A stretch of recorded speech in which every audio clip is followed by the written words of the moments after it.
Oi, oi pessoal, voltamos com o nosso podcast depois de um tempinho aí de umas férias prolongadas. Ano passado nós conversamos com mulheres empreendedoras, foi super legal, e esse ano a novidade é que nós ampliamos e vamos ouvir todos, histórias, profissões. Então vai ser assim um ano maravilhoso para vocês aprenderem e para eu também estar conhecendo novas pessoas, aprendendo. Hoje o meu primeiro convidado para estar estreando esse podcast é o Dr. José Valério Stefanello. Doutor, é um prazer te receber aqui no meu primeiro episódio, a sua ilustríssima presença, meu parceiro.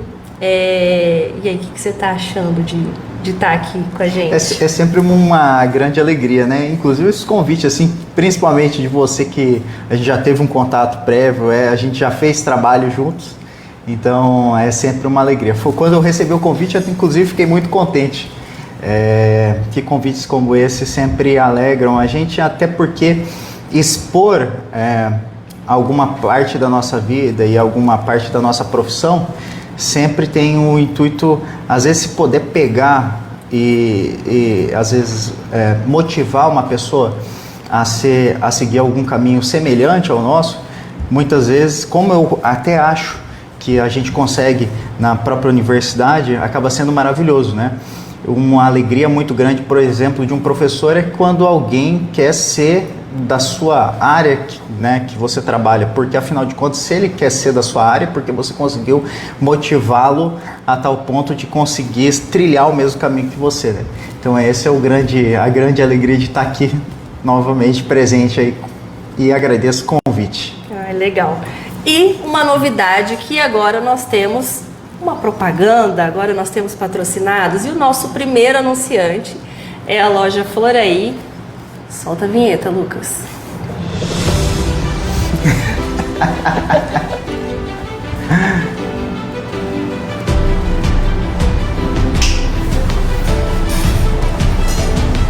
Loja Floraí tem calçados, tudo que você precisa, estofados, móveis, tudo na maior qualidade. E a grande novidade é que a Loja Floraí agora está de endereço novo. Ela continua na Avenida Dorvalino dos Santos, entre a Drogazil e o Posto Dias. Tem itens para casa também, tudo na maior qualidade, com forma de pagamento facilitada. Então a sua opção é a Loja Floraí.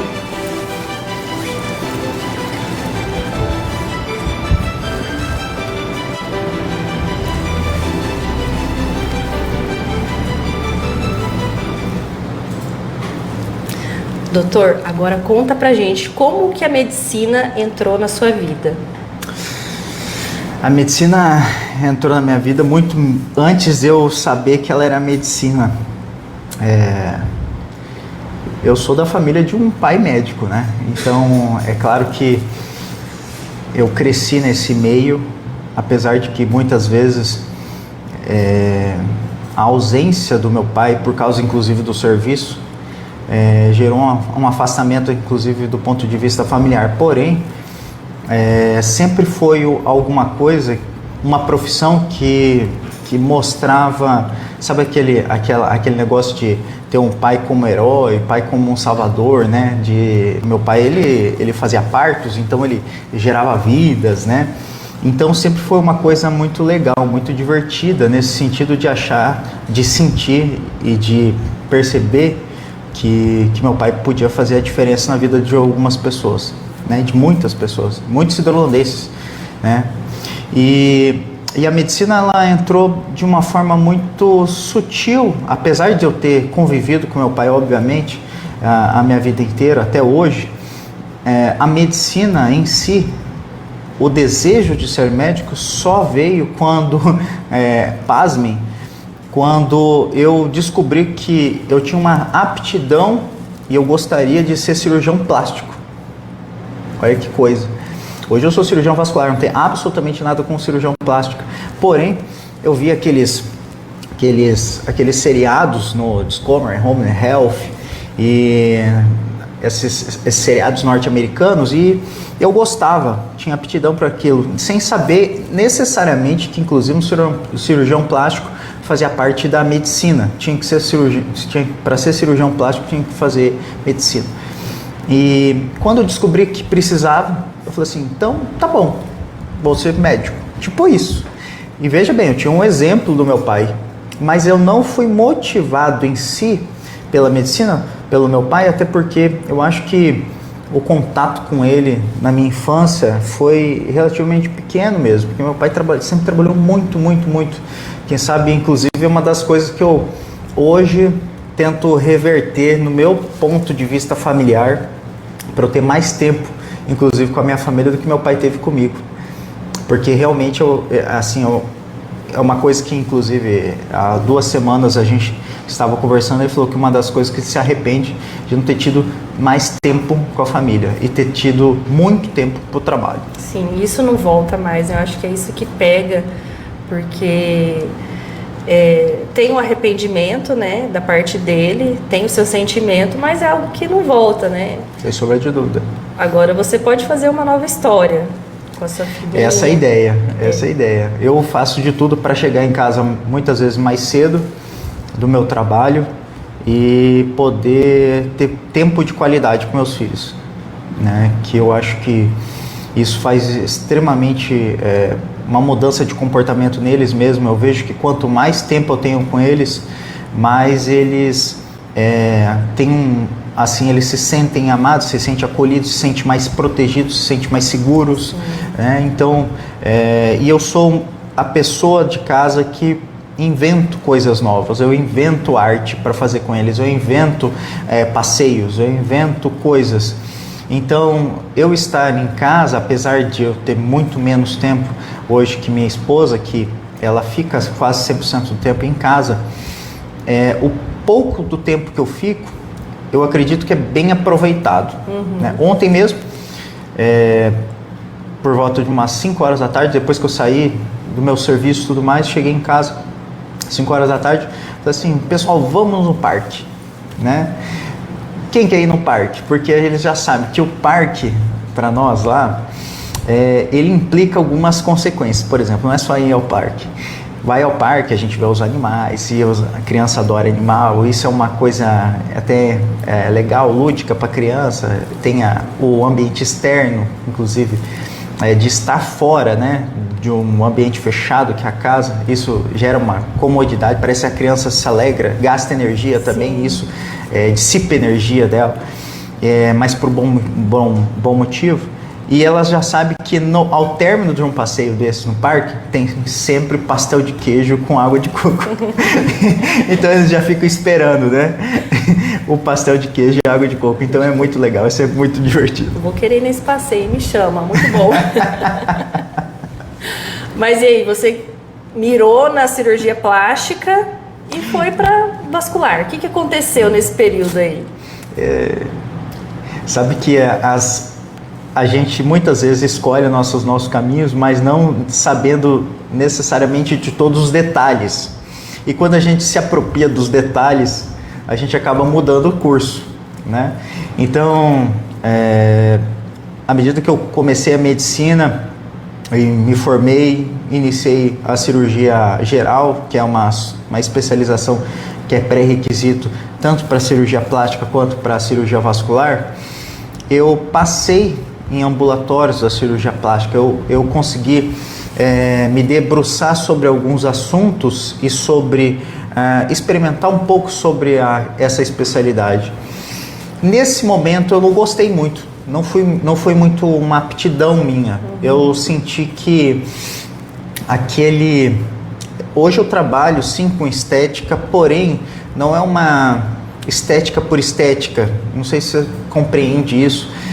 O cirurgião plástico muitas vezes ele vai fazer uma estética por estética. Uma pessoa às vezes não está acostumada ou não quer um nariz de determinada forma, ele quer diminuir, mas não é porque ela não é funcional, né? Não é porque ela respira mal com aquele nariz ou porque tem uma deformidade no nariz, não, é porque ela quer uma estética por estética. Isso é uma coisa que não me atraiu, porque em determinado momento e eu acompanhando isso, era muito comum esse negócio de silicone, né? Colocar silicone e tal. E à medida que a gente ia acompanhando o médico, né? No caso lá na especialização, a gente via assim, olha, o médico te alertava, né? Falei assim, olha, aqui não cabe 320 que você quer, cabe 240. E aí, de repente, muitas vezes você precisa ceder para poder trabalhar, ou você não cede e ela vai procurar outra pessoa que faça. Isso é uma coisa que não me agradava, entendeu?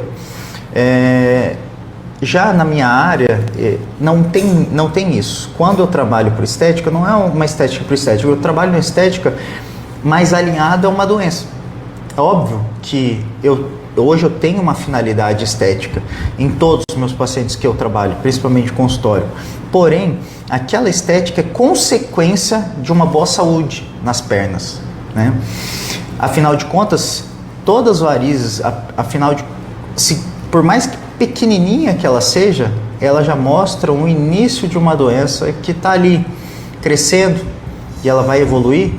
E à medida que a gente interfere sobre essa doença, que é tirando um determinado vaso, fazendo escopia, laser, enfim, qualquer procedimento em si, é claro que vai melhorar esteticamente, mas eu ganho funcionalidade a longo prazo.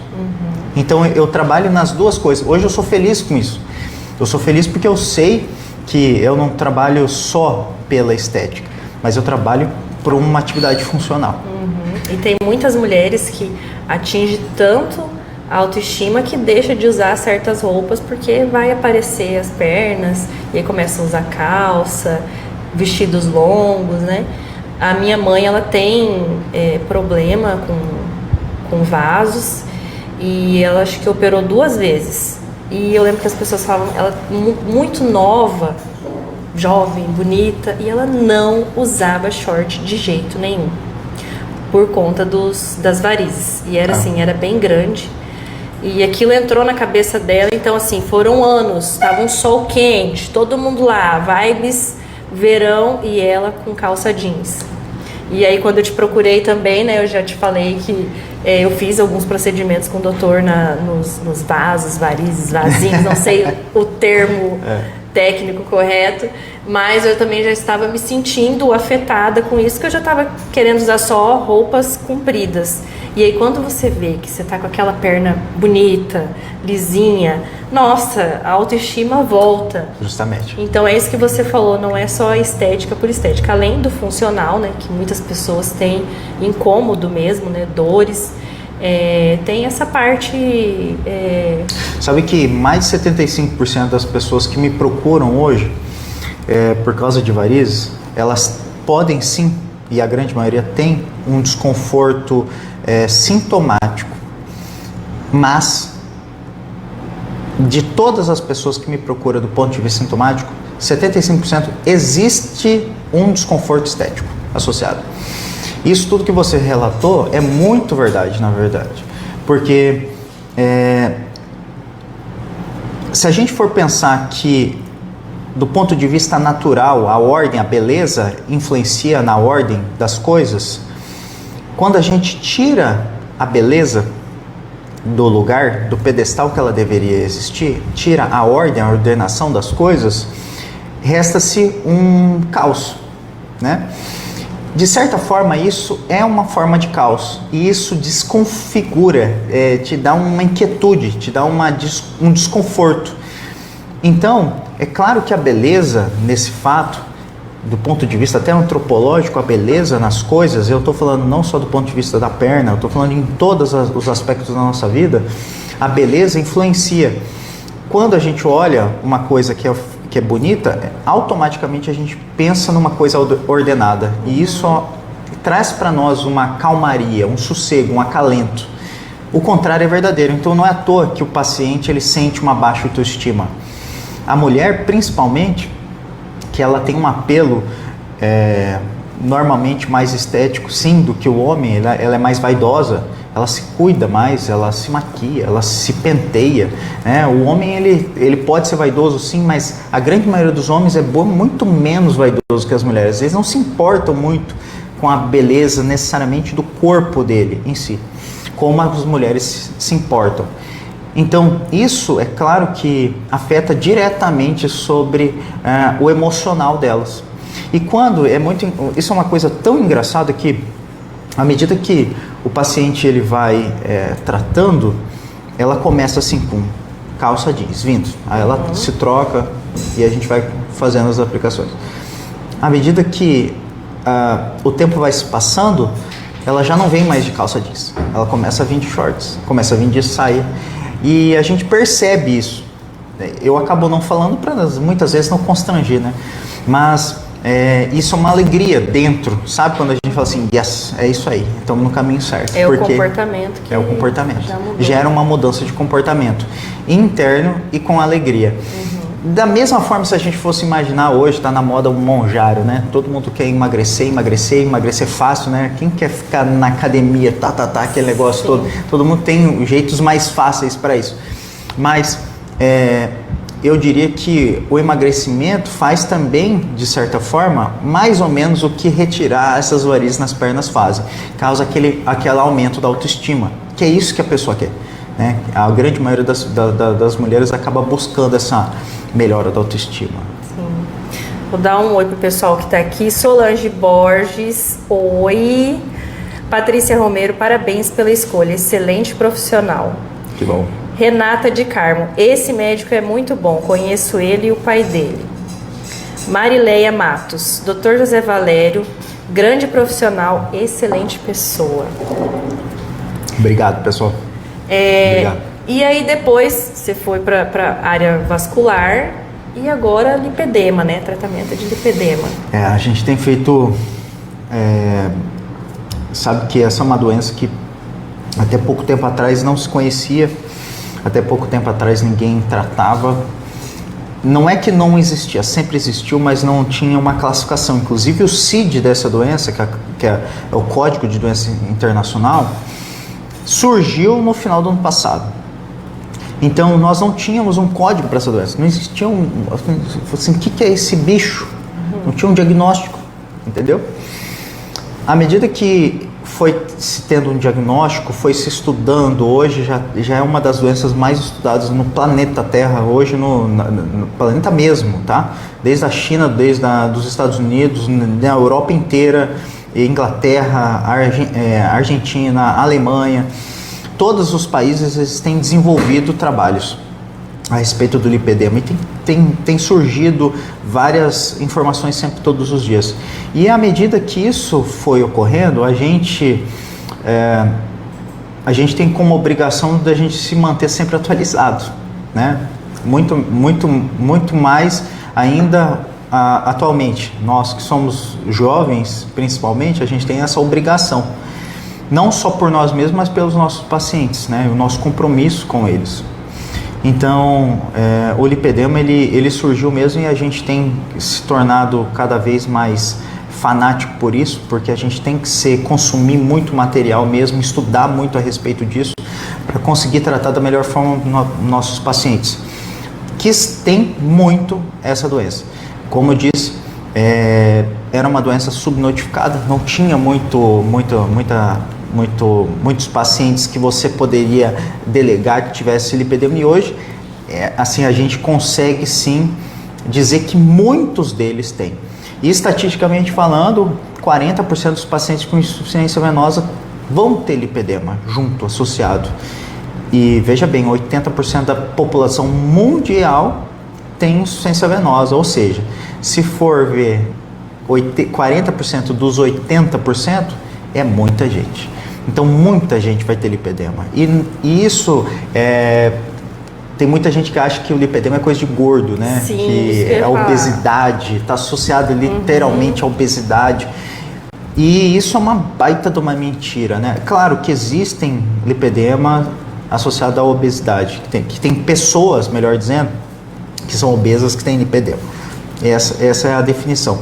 Mas não está ligado literalmente somente com a obesidade. Porque a obesidade é uma doença, sem sombra de dúvida. A obesidade já é por si só uma doença. E a gente precisa encarar isso de fato e de frente. Contudo, o lipedema é uma outra entidade, é uma outra patologia. E que eu tenho recentemente, um tempo atrás, eu conversei até com uma acadêmica minha, que ela é magérrima e alta, né? E ela usava um jaleco bem longo, né? E o pouco que eu pude ver assim, a perna dela era uma perna bem típica de lipedema, né? E assim, eu até me impactei porque ela era muito magra e a perna dela tinha muito lipedema, sabe? Só de olhar você já identifica. Muito, você não tá entendendo. O tamanho da coxa dela era o mesmo tamanho do início ao fim da perna, até o tornozelo. Você imagina o tamanho da sua coxa que vai até o tornozelo, assim, é como se fosse um cilindro, sabe? Então era bem impactante, assim. E ela precisava tratar mesmo. Eu até cheguei assim, discretamente, falei assim, ó, você sabe que você tem lipedema, né? Você não quer, né? Eu te ajudo nisso. Porque às vezes a pessoa tá sofrendo, não sabe, porque é dor, né? A pessoa sente dor. Muitas vezes tem dor, mas às vezes ele não... toda doença, como eu tive um antigo mestre meu, professor de radiologia, que ele falava assim, que doença não lê livro, né? Isso é muito verdade. Nem sempre a doença ela vai ter dor, queimação, vai ter inchaço, vai ter aqueles roxos que aparecem na perna, clássicos, assim, do simples fato de apertar, uma hipersensibilidade. Não, às vezes o paciente ele apresenta só uns roxos e uma hipersensibilidade e ele tem lipedema. O que vai caracterizar muito mais é até a parte clínica mesmo, quando você olha para o paciente e você consegue definir isso, sabe?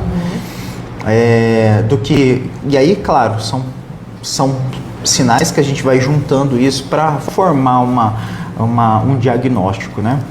Mas um diagnóstico, eu posso garantir que assim, um diagnóstico bem feito e o tratamento bem feito, ele controla super bem o paciente. O problema é que a grande maioria dos pacientes, eles têm dificuldade em manejar o tratamento de lipedema no que compete a eles.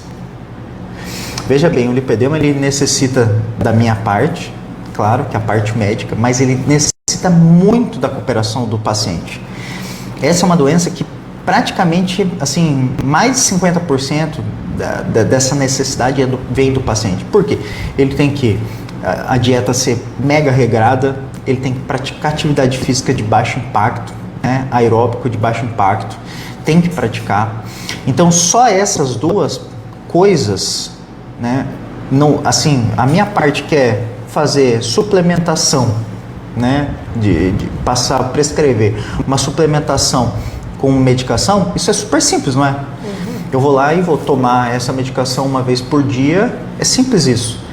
O que é difícil é a parte que é dele, que é ele levantar da cadeira e ir lá malhar. A ação, né? É a ação.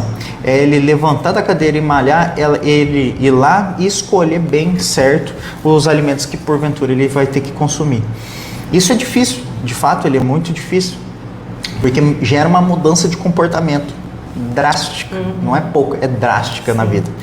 Quem já é acostumado a malhar e tudo mais, ou ser assim, ter uma vida bem regrada do ponto de vista de musculação, que faz aquelas dietas já é uma pessoa forjada nisso. Sim. Percebe? Mas a pessoa que não tem, né, não é aquele lobinho de academia, é difícil, né? É muito difícil. É um novo hábito, um novo estilo de vida que a pessoa tem que ter. Lucas, solta as fotos do lipedema pra gente dar uma olhada aqui. Tem umas imagens, gente, assim, que eu fiquei chocada de antes e depois, né? Esses daqui são pacientes que a gente acaba realizando o tratamento. Essa paciente, ele tinha um tornozelo, quero que vocês percebam ali do lado esquerdo, é um paciente com lipedema, e depois, no lado direito, depois de realizado o procedimento de tornozelo. Olha só aquelas dobrinhas ali na região do tornozelo, parece que alguém apertou ali o tornozelo dela, né? E a gente fez aí já é um tratamento de mini lipo, que a gente realiza também, que tira, né, extrai essa gordura doente, né? Faz um endolift, que a gente queima essa gordura, e seguida de uma mini lipo. Então a gente retira essa gordurinha na região ali do tornozelo. Claro, muitas vezes o paciente ele tem mais do que um local, mas tem sempre um local que mais incomoda ele, né? Que tem muito, assim, a pessoa olha aquilo e deixa aquilo lá literalmente muito com desgosto mesmo. E essa paciente, ela era uma paciente típica disso. Esse tornozelo, assim, ela tinha pavor desse tornozelo, a gente acabou fazendo.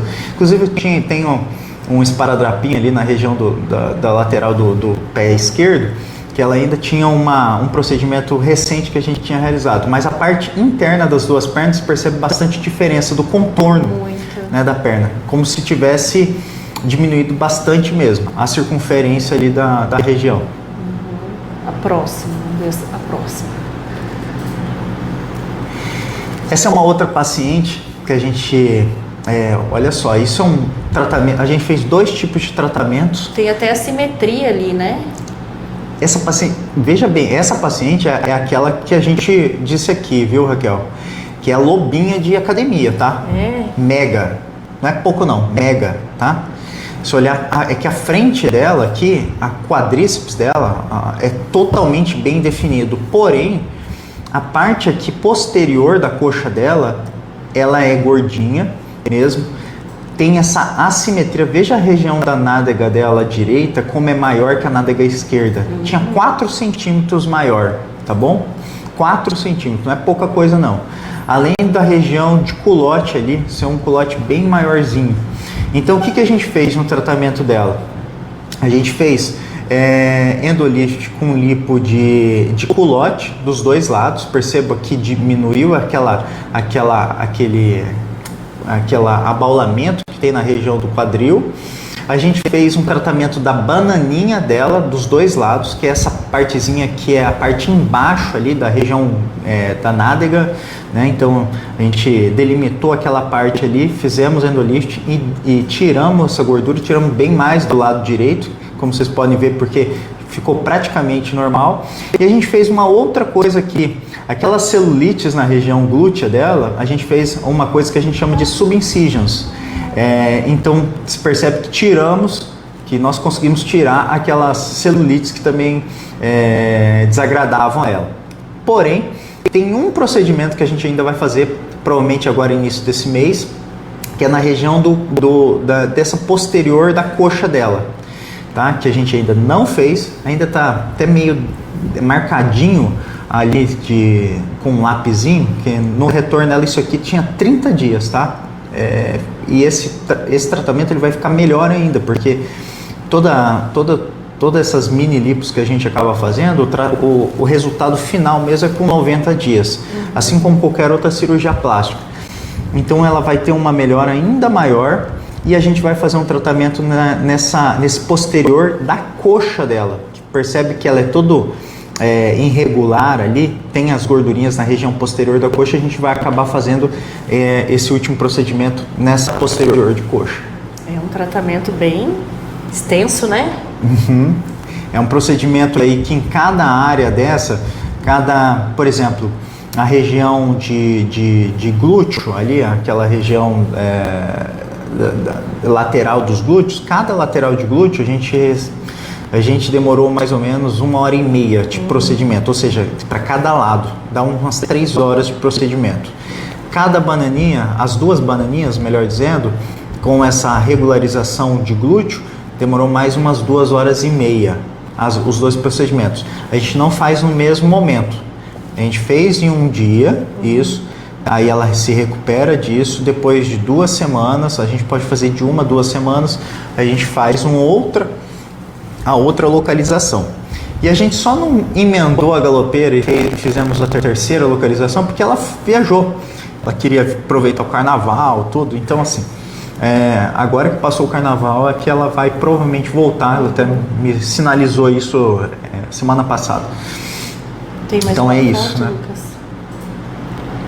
Essa é uma outra paciente, bem semelhante à outra, né? Também a gente realizou aquelas subincisions, né? Também realizamos a retirada daquela gordura de lipedema na região de quadril, na região dos laterais. Fizemos uma drenagem de bananinha. percebe que até a conformidade da região glútea ele ganha forma, né? Quando a gente trabalha dessa forma. Em alguns casos, quando falta gordura, tá? A gente pode inclusive aspirar de algum lugar e injetar em outro também.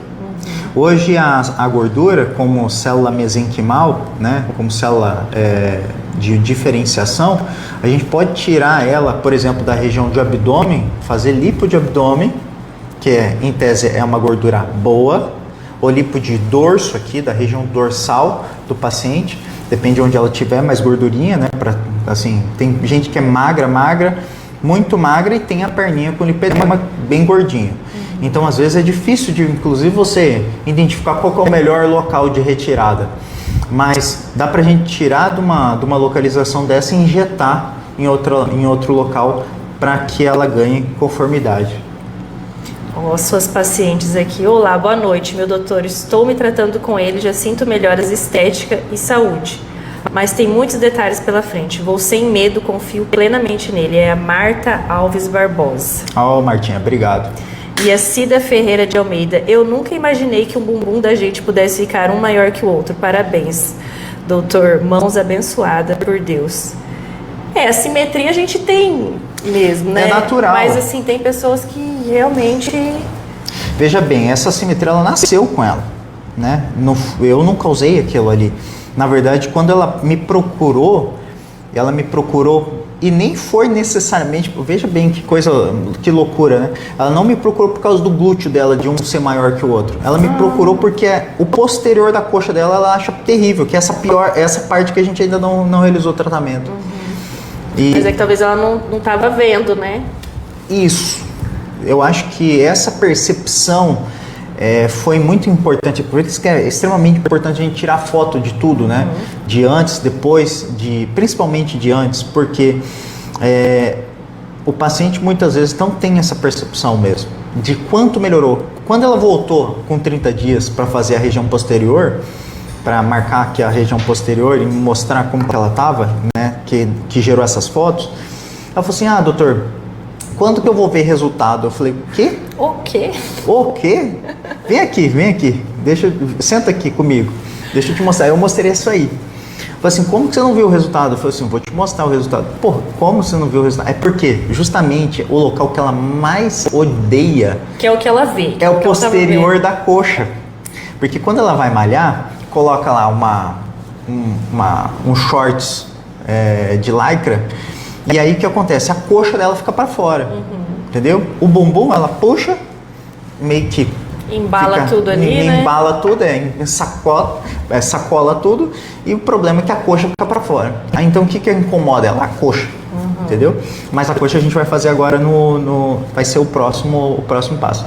E vai ser o tchan, né? Que vai dar o tchan para ela, que é o que ela vai ficar mega feliz, né? Mas eu já fico super animado pelo resultado. Eu fiquei animada vendo, mas nossa, então, que mudança. Você imagina que coisa, né? Você imagina. E como que é? A medicina, ela evolui o tempo inteiro, né? Um bom médico, ele tem que estar estudando sempre. Por exemplo, o lipedema é algo que, como você falou, está no começo ainda e provavelmente vai evoluir muito. Como que você gosta de estudar? Livro, curso? Já é uma dica para quem está na área também, então, para se especializar. Isso, inclusive, é uma coisa que a gente diz, orienta até para os nossos acadêmicos na universidade, né? O estudo, a melhor forma de você estudar medicina é assim, né? Com o paciente. Até porque não adianta você ser um brilhante do médico e não gostar de gente, entendeu?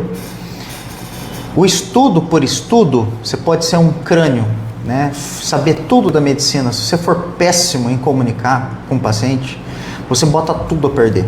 A verdade é essa. E a gente tem sofrido com isso na medicina, né? Sofrido com a falta de empatia, sofrido com o descaso. Tá aí o ENAMED, né? Recentemente foi publicado isso, sobre as faculdades de medicina do Brasil inteiro, sobre a qualidade do estudo médico. E isso é péssimo para nós. Ainda mais eu, como educador também, me sinto inclusive envergonhado, né? Porque é claro que a gente orienta os nossos acadêmicos como eles têm que estudar, sobre o que eles têm que estudar, mas é muito simples eu pegar e falar assim, olha, eu pego um artigo e passo para ele, ele vai lá, rabisca tudo, lê, decora aquilo e guarda para ele, e na hora de entrar em contato com o paciente, ele ser um cavalo, ser exatamente uma pessoa que não apetece nenhum tipo de confiança, não consegue criar uma relação médico-paciente, e isso é péssimo. Então, mais do que a pessoa conseguir estudar, eu vejo assim, que quem me conhece, meus pacientes, sabe muito bem como que eu trato eles, né? Claro que nem Deus agradou todo mundo, a gente não vai agradar 100% das pessoas, mas a grande maioria dos meus pacientes, a gente tenta dar o máximo de atenção possível, porque é isso que faz a diferença. É claro que a capacidade, a proficiência técnica, ela é fundamental também, é um dos pilares. Você não pode ser medíocre em nada. Isso é uma coisa que eu já coloquei na minha cabeça desde sempre. A mediocridade, para mim, né, ela não passa perto, porque ou eu vou estudar para aquilo que eu não sei, eu saber e saber bem, e conseguir executar, porque eu não consigo executar nada na minha vida desde que eu não domine. É uma incapacidade minha. Aquilo que eu faço mais ou menos eu não consigo fazer, entendeu? É um troço bizarro. Então eu preciso, e eu não sou uma pessoa inteligente não, né? Nem me considero inteligente, eu sou uma pessoa mega esforçada, eu estudo pra caramba. Eu me dedico, faço bastante curso. Você me perguntou, faço curso? Sim, eu estava na Itália até em outubro do ano passado fazendo curso. Eu vou para fora, eu busco, faço curso. O ano passado foi 4 anos para o Rio de Janeiro, vou para São Paulo, congresso em São Paulo. Então a gente tem que estar sempre se atualizando mesmo. Hoje, dentro da medicina, eu imagino que a melhor forma da gente se atualizar é através de congressos mesmo. Eu estou falando já especializado, né? Então nós somos, por exemplo, eu como especialista, a melhor forma de eu me atualizar e saber o que está rolando mundialmente, muitas vezes é através de congresso, porque vai vir um palestrante lá da Alemanha, um palestrante dos Estados Unidos, da Inglaterra, tal. Esses congressos internacionais são maravilhosos. Então a gente consegue ter contato, inclusive network com essas pessoas. Conversar de igual para igual, a gente percebe inclusive que as pessoas que mais têm conhecimento, veja bem que contrassenso, né? A pessoa que mais tem conhecimento, a pessoa que mais é sabida no assunto, ela é muito modesta, ela é humilde. Quando na verdade a pessoa que menos sabe, ela é aquela que é extremamente arrogante. É uma mega de uma contradição, né? Porque muitas vezes a gente até pensaria que a pessoa, o estrelato, né? O estrelato daquela pessoa, né? Faria ela se afastar e se sentir, né, uma pessoa única, quando na verdade bem pelo contrário. Eu tive professores assim que eram pessoas que tratavam a gente muito mal, e eu hoje como professor, como docente, eu faço extremamente o contrário do que ele fazia, porque uma das coisas que serve na educação é isso, né? Você saber o que você deve copiar e o que você não deve copiar. Sim. Em qualquer área, né? Então, dentro da minha área mesmo, eu ia lá, eu tinha meus professores que eu servia eles me serviam como exemplo, eu me espelhava naquela pessoa e eu queria ser próximo do que aquela pessoa. E tinha pessoas que eu tinha pavor, como ela tratava tudo, como ela clinicava, como ela tudo, né? Era uma catástrofe. Então, mas eu me afastava desse tipo de pessoa e jeito. Tinha um professor meu, só para fazer um link aqui para a gente já entrar no debate, tinha um professor meu que professor de nefrologista na época do término quase da minha faculdade, no 6º ano, que ele falava muito sobre isso. Falou assim, o médico, quando ele achar que ele tem que tratar a pessoa de forma diferente de uma pessoa que paga o serviço, ou seja, uma pessoa particular, uma pessoa que não paga, em tese, que seria um do SUS, se você tiver que tratar de forma diferente, como assim, você não está pagando, eu vou te tratar de forma diferente, é porque você não tem capacidade nenhuma de estar atendendo. Pasmem, veja bem, isso ficou tão incrustado em mim que recentemente, um ano atrás, eu falei com ele, falei assim, cara, uma coisa você fez e que mudou minha vida. Quando você falou que a gente não podia tratar o paciente porque ele estava te pagando ou não estava te pagando, né? Nesse sentido, e que se a pessoa, ela simplesmente não quiser trabalhar pelo SUS, porque de repente ela acha que não está ganhando o suficiente, cara, não trabalha. É simples. Sim. Vai lá e não trabalha. Então vai lá, abre o seu consultório e vai trabalhar do jeito que você achar que tem que trabalhar. Agora, se tiver que trabalhar pelo SUS, que trabalhe decentemente. E aí teve uma paciente quando eu estava trabalhando numa cidade fora daqui, em Chapadão do Sul, ela falou assim, nossa, doutor, passou por uma consulta comigo, eu falei, ela saiu da consulta e falou para uma outra colega, que era chefe nossa do serviço, ela falou assim, nossa, ele nem parece médico de SUS. Eu não sei se isso me alegrou ou me causou tristeza. Você está entendendo? Como é dúbio esse sentimento? Quando ela falou isso, é lógico que eu senti felicidade por ser diferente. Sim. Mas me causou tristeza de saber que o sistema inteiro não precisava ser assim. Né? Você poderia tratar as pessoas de forma muito mais humana, muito mais dedicação. As pessoas, esse negócio de cara crachá é terrível. Né? Eu falo, cara, é um troço assim que a gente tem que mudar urgentemente na medicina. Só que o problema é que isso você não cria empatia com a pessoa de uma forma que eu injeto empatia na pessoa. A pessoa ela tem que sentir. Sim. Ela tem que ter empatia por ela mesma. Né? Ao mesmo tempo que a pessoa ela tem que ser... Não tem como eu falar assim, olha, eu sou uma pessoa humilde se eu não for humilhado. Você só consegue determinadas habilidades e determinadas características humanas se você sofrer por ela. Entende? Então, assim, a pessoa que ela é muito snob, a pessoa que ela é muito estrela, a pessoa que... Aí tem um efeito, tem um efeito que chama Dunning-Kruger, né? Que é um cientista pesquisou, que é justamente isso. A pessoa que é mais ignorante, ela sofre da soberba. Ela acha que ela sabe tudo, não sei o que, quando na verdade ela é a que menos sabe. Então ela cai. Quando ela acha que ela sabe muita coisa, de repente ela cai vertiginosamente na falácia dela, que ela sabe muito. E esse crescimento do conhecimento, que é árduo, faz com que, à medida que ela mais sabe, menos ela reconhece isso. Então, quanto tem uma pessoa que ela sempre está na busca de conhecer, que ela não sabe, que ela não sabe, que ela não sabe, que ela quer conhecer, que ela quer conhecer, é porque ela está no caminho certo mesmo. Ela está no caminho certo.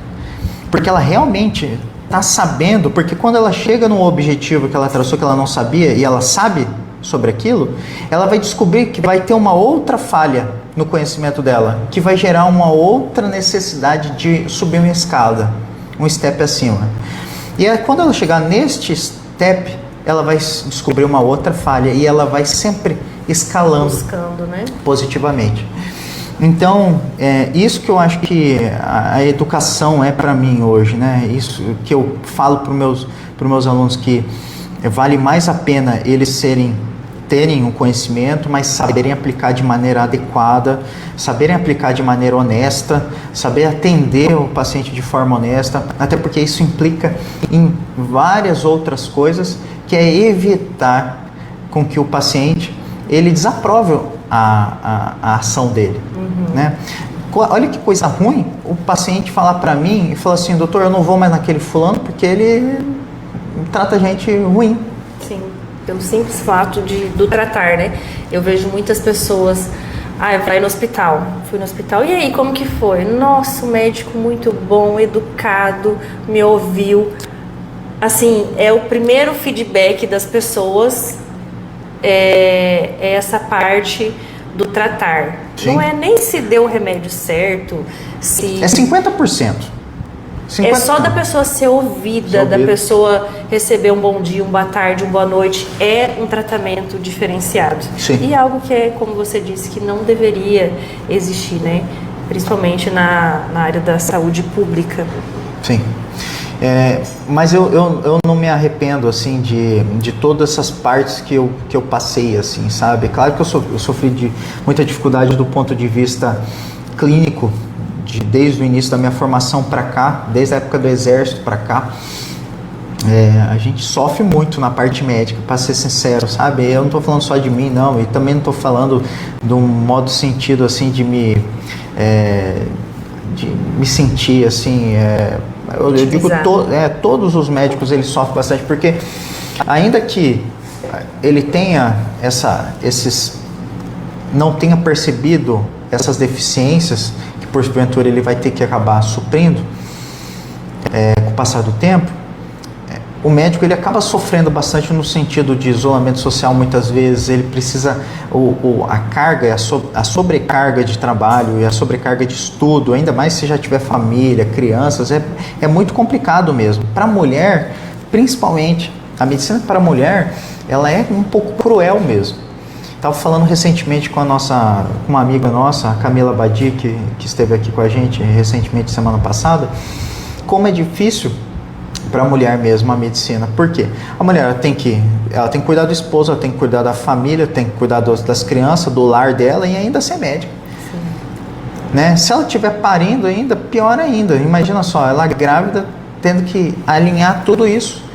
Se ela for, dependendo da especialidade que ela escolhe, é muito complicado. Uma cirurgiã, uma neurocirurgiã, veja como deve ser bem complicado. É difícil mesmo. Por quê? Eu já vejo, como cirurgião, meus horários extremamente apertados para tudo que eu vou fazer. Como é difícil encaixar as coisas. E ainda eu sou homem, porque em homem eu vou lá, desprendo, a minha família consegue ficar em casa, eu tenho uma mulher que fica em casa, então ela consegue administrar tudo isso. O problema é quando a mulher vai para o campo de batalha. Sim. Cara, é muito, muito difícil mesmo. É uma coisa que é invejável mesmo, sabe? Sim, mas em todas as áreas, sabe? A gente, quando quer alguma coisa, é diferente a nossa disponibilidade. Muitas mulheres não têm apoio do marido em casa. Conciliar filho, família, rotina é sempre um desafio e é muito legal que você tenha levantado essa pauta. Agora vamos falar de vida pessoal, mas antes vou deixar uma dica para você que quer internet de qualidade, rápida e eficiente. M2 Ultra Fibra é a sua melhor opção. Doutor, agora conta pra mim o que você gosta de fazer para distrair, algum esporte, tem algum ritual que você faz? Para dar aquela descomprimida. Ou só ficar em casa? Já é um luxo. Olha, ficar em casa normalmente é o número 1, né? Como eu disse, meu horário é relativamente bem curto, então eu não tenho... Eu até gostaria de fazer muitas atividades ao ar livre, de verdade, eu já fiz muito.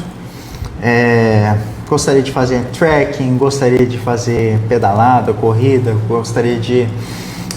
eu adoro esquiar, eu adoro andar a cavalo, eu adoro muitas coisas. Eu já andei de skate muito na minha vida, eu era skatista. Skatista. Pois é, você vê. Olha só.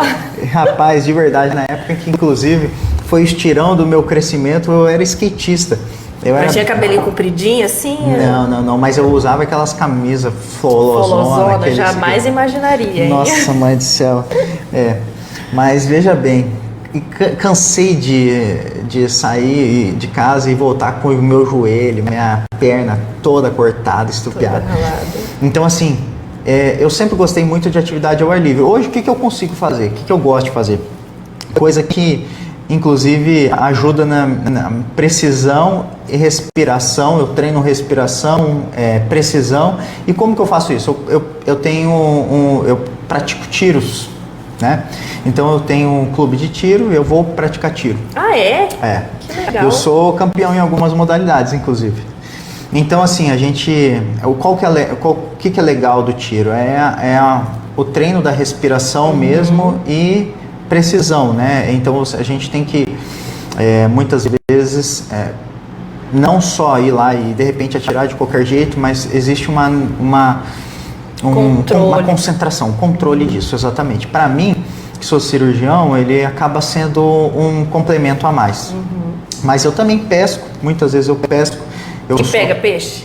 Olha, quando o rio deixa, Porque pescar é uma coisa, pegar peixe concordo plenamente. É consequência, né? Eu também mas, adoro assim, pescar, mas o peixe mesmo... eu costumo a gente compra, né? Não tem... Mas assim, todas essas atividades ao ar livre eu gosto, de verdade. O que eu tenho praticado hoje é academia. Eu faço meu treino de tiro, porque eu preciso manter uma certa habitualidade mesmo, por causa dos campeonatos. E, sei lá, eu corro às vezes, mas... E tinha me convidado para começar um treino de rugby, que por sinal tive vários... Aquele que faz assim? Rugby, não, é de contato, que de passar a bola, como que eu posso dizer? Isso é beisebol. Não, tem... Não, então... Tá, que não é sei. isso? Sim. Não, um taco assim, ó, pá. Não, então, não é de taco. Não? Não. Você vai passando bola. Bola. Mas é isso. Então, assim, eu tenho feito, assim, poucas atividades ao ar livre. E o pouco tempo que eu faço é isso aí. Entro bastante na piscina com meus filhos, 2 a 3 vezes por semana, a gente entra na piscina. Coisa que sempre meu pai falou assim, que ele não ia ter piscina na casa dele, porque a gente tinha o Clube Cascatinha aqui, o Clube da Bebê, e aí de repente ele falou assim, eu não vou ter porque vocês não vão usar. Cara, eu uso todo santo semana, dia não, mas toda semana a gente usa a piscina da nossa casa. Não, quando tem criança é um incentivo a mais, né? Mas, olha, é uma alegria para as crianças, porque ajuda a gastar energia. E outra coisa que eu gosto muito é cozinhar, né? Então, assim, só que também é uma atividade doméstica, né? Uma coisa dentro de casa. E também a parte de marcenaria, que eu também gosto bastante. Marcenaria? Gosto de marcenaria. De inventar coisa. Aí é trampo, hein? Aí você comprou todas as coisas, maquita e trem. Eu comprei até uma micro retífica esses dias atrás. Profissional. Tem um Turbo Chef que é da Tupperware, assim, eu não ganho nada da Tupperware, né? Mas tem um negocinho assim do Turbo Chef que você puxa assim, pra descascar alho, pra a cebola, aquele troço tudo. E aí quebrou o pino de baixo, assim, que é o negócio que é o eixo que roda, né, o negócio. E ele era de plástico, e aí quebrou. Minha funcionária pegou e falou assim, isso aqui quebrou, né, vai ter que, sei lá, vai ter que comprar outro. Eu falei, Deus o livre, esse troço aí aqui é caro. Aí você não tinha dinheiro para comprar um, né, doutora? Aí você falou, eu vou fazer, eu não tenho dinheiro para comprar esse negócio. Não, eu consertei, cara, é esse que é o negócio. Então eu falei assim, não, eu conserto. A minha esposa falou assim, não, você não vai mexer nisso não. Eu falei assim, eu conserto. Eu falei assim, não é pra mexer não. Eu falei assim, daqui eu tenho o micro retífico aqui, eu conserto. Fiz lá o furinho, não sei o que, botei um parafuso, coloquei, grudei silicone, borda de silicone, ficou lá melhor do que era o original. Olha aí. A minha secretária pegou e falou assim, o senhor vai fazer no meu também. E aí... Deu uma turbinada ainda. Minha esposa não estava acreditando em mim, mas eu consegui... Mas é bom, né? Você comprar um negócio assim, você usar e dar certo. Mas é claro, esse que é o negócio, é a atividade manual, né? A atividade manual é maravilhoso. A satisfação daquilo ter dado certo, justamente. Né? Tem mais mensagens aqui, a Cida Ferreira de Almeida mandou, esse médico é incrível, vejo um grande homem, trata todos bem, tem muito carisma, até hoje nunca vi ninguém falando mal dele, só elogios. Com todo respeito e ainda bonito. Olha... Obrigado. Nem sei se mereço tanto. Sabrina Alba mandou palminhas. Cristina Andreata, boa noite. Boa noite, Cristina. Boa noite. A Cida novamente falou que lindo ouvir ele falando assim. Fico feliz por ouvir tudo isso porque eu dependo do SUS. Daiana Passos Lima, olha, esse doutor é um profissional excelente. Olha as suas pacientes... Você viu? Compareceram nessa live. Falei. Legal, graças a Deus. Agradeço a participação de vocês, isso é também. muito legal. Legal mesmo. Se muito alguém bom. tiver uma dúvida, estamos finalizando aqui, mas dá tempo de mandar uma pergunta, se alguém quiser perguntar algo. E você tem algum ritual assim, durante o dia, de manhã ou final da noite? Sim, sempre. Eu sou católico, então eu rezo. Então eu tenho, por exemplo, toda vez que eu pego a estrada, eu rezo o terço. Isso já é um ritual, né? E eu sempre venho sozinho para trabalhar e volto também sozinho. Então eu rezo o terço. Então sempre segunda, terça e muitas vezes sextas-feira, por exemplo, amanhã eu vou viajar a trabalho também. Eu sempre vou viajando rezando o terço. Depois que eu rezo o terço, se eu quiser escutar música e tudo mais, eu até escuto música. Mas isso já é de praxe. Outra coisa é sempre agradecer nas refeições. A gente faz sempre agradecimento nas refeições, principalmente em casa, para os nossos filhos. Nossos filhos já sabem rezar. Então eles conseguem acompanhar a gente nesse sentido. E agradecimento noturno, porque sempre no agradecimento noturno do dia, a gente faz uma reflexão do que a gente fez, né, do ponto de vista legal e não tão legal. Se tem alguma coisa que abonou, vamos dizer assim, que não foi tão legal no dia, a gente sempre tem uma tendência aí a pedir perdão por isso tudo. Então, nesse sentido, acaba sendo, eu acho que isso acabou sendo, com o passar dos anos, coisas muito legais, muito bacanas e muito positivas. Porque esse reflexo noturno de você fazer um feedback todo do seu dia, o que você fez, às vezes você falou mal de alguém, se você pensou mal de alguém, se você cometeu alguma coisa que era indevida, enfim, você não é só, é claro que eu me confesso frequentemente, vou à missa frequentemente, às vezes já fiz missas diárias, inclusive. Hoje, por causa do meu trabalho, eu não consigo, infelizmente, fazer missas diárias, mas já cheguei nesse nível de fazer missas diárias.